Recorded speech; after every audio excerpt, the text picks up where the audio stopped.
individuals' technology-based absorptive capacity. So if directors, so this is the biotech industry, so it's a technology, that's one of the reasons why we're looking. If the directors have this type of a background, that comes with like a scientific language skills, the know-how, so they understand the technology, which means they can ask good questions, they can evaluate the proposals, and so in that sense, this does make potentially directors better directors.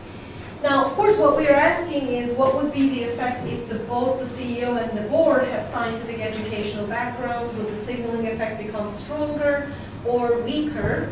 And similar to the first hypothesis, we argue that this is a good thing to have because it's giving this common, kind of like the common shared understanding, common scientific lexicon and approach, so they can potentially understand each other better and welcome ideas from one another better. So like it's sort of like a superior exchange, knowledge exchange kind of a story. So we argue that having both the CEO and the directors have a technical educational background should enhance their collaboration, and thus we should see reduced IPO underpricing. And this is the last one. It's probably one of the more important ones, is the directors and the CEO's industry background. In particular, how much experience do they have in the focal industry? In this case, it's biotech industry. Okay? And we have some literature on this that suggests that, so why does this matter? Well, it's the experiential understanding of the industry. It's not book knowledge. They worked in the industry. They understand the technology trajectories. They understand the opportunities, competitive threats, and whatnot. And then, of course, there's the network aspect of it. But what does this mean in terms of having both CEO and the board directors being industry experts? Does the CEO's industry expertise factor into the resource provision and signaling effect of directors?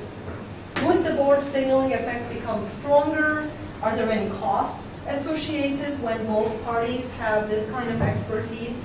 So this one was actually a little bit of a more complex one. We actually argued here that it's not a straightforward prediction. There are some contingencies involved, and that's the IPO firm's age and the financial performance at the time of the IPO, and I'm going to explain this.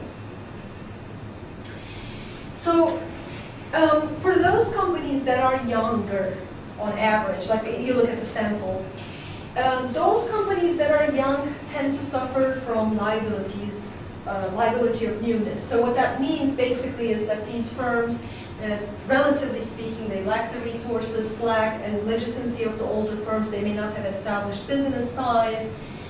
And those firms that are also showing weak performance, again, below the average within the sample, they are also vulnerable because that's also sending potentially to investors that, well, they have not reached that, financial stability kind of stage. So are they going to make it? Are they going to not?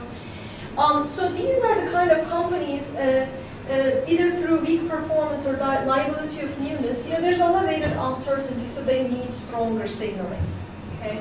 And so what we argue is that these are the kind of situation you need expertise on both sides. It gives you the knowledge benefits and the network benefits. So the concentration of industry-specific capital should really help both the younger firms and the weak-performing firms, particularly in terms of reducing IPO underpricing.